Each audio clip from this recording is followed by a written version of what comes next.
पूर्व IPS officer Nurul हुदा जो आज वीआईपी पार्टी को उन्होंने ज्वाइन किया है वो हमारे साथ हैं।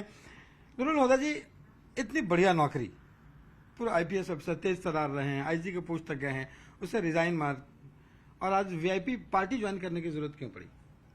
पहले मैं आपको करेक्ट करूं, मैं भारतीय रेल सुरक्षा सेवा का अधिकारी हूं, 1995 वर्ष का, सीतामढ़ी का स्थायी निवासी हूं और 28 वर्षों की सेवा के बाद मैंने वीआरएस लेकर आज वीआईपी ज्वाइन करने का निर्णय लिया है।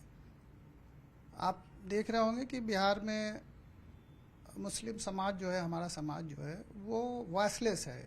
आज के डेट में कोई ऐसी आवाज़ नहीं है जो उनकी समस्याओं को उठा सके, एड्रेस कर सके।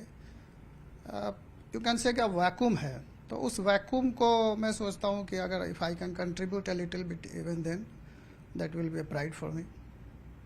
लगता है कि वीआईपी पार्टी जो है जहां आप ज्वाइन कर रहे हैं, यहाँ पे एक अच्छी आपकी जगह मिलेगी। आने वाले विधानसभा चुनाव में कहां से लड़ने की तैयारी है? विधानसभा की बात तो अभी बहुत दूर है, लेकिन जैसे मैंने बताया ना कि 18% मुस्लिमों को वॉइस देना और उनका प्रतिनिधित्व करना, और वीआईपी पार्टी प्रमुख से मेरी बात हुई है। उन्होंने जैसे नेतृत्व के क्या गुण होते हैं, सरल हो और उपलब्ध हो, सुलभ हो, तो ये तीनों खूबियाँ श्री मुकेश सैनी जी में हैं। वो सरल भी हैं, सुलभ भी हैं, उपलब्ध भी हैं। आप जानते हैं कि बरगद के पेड़ के नीचे छोटे पौधे कभी नहीं होते हैं, तो मैं तो अभी बहुत छोटा पौधा हूँ, इसलिए मुझे किसी बरगद के नीचे नहीं जाना था। मुझे अच्छा लगा, सम्मान मिला यहाँ, और उन्होंने मुझे बहुत ही खुले मन से और बहुत ही अच्छे ढंग से मेरे को पार्टी में स्वागत किया, मेरे से मेरी भावनाओं को समझा।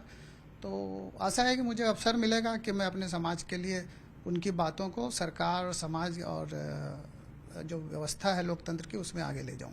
आज के दिन में जहां वक्फ को लेकर के नया कानून बन गया है, तमाम पार्टियां इस पर मुखर है, आंदोलन भी हो रहे हैं, बीजेपी ने जो जैसे स्टैंड लिया है कि मुस्लिमों के लिए है, आपको लगता है कि बिहार में इस बार के चुनाव में मुस्लिम वोट बैंक जो है एक बड़ा फैक्टर होने वाला है और आखिर ये किधर रहेगा?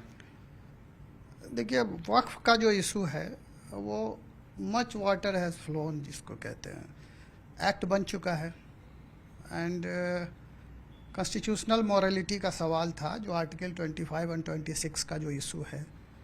अब एक्ट चूँकि पार्लियामेंट से पास हो चुका है इसलिए उसमें तो कुछ किया नहीं जा सकता है, लेकिन जो हमारे ऑर्गेनाइजेशंस हैं जो मुस्लिमों को रिप्रेजेंट करते हैं, जो मॉरल अथॉरिटी रखते हैं मुस्लिमों को रिप्रेजेंट करने का, उन लोगों ने सुप्रीम कोर्ट का अप्रोच किया है। तो since it is a matter of judicial review, तो अब उसमें हमारा या किसी और का बोलना बहुत उचित नहीं है।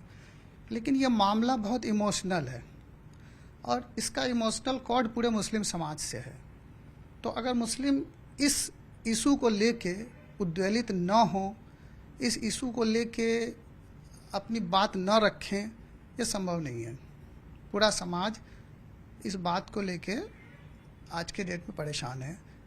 हमारे देश में बहुत सारे कानून बनते हैं और आप देख रहे होंगे कि डॉरी एक्ट हमारे यहाँ सबसे पुराने एक्ट्स में से आता है। क्या हमारे समाज में डॉरी ख़त्म हो गई है?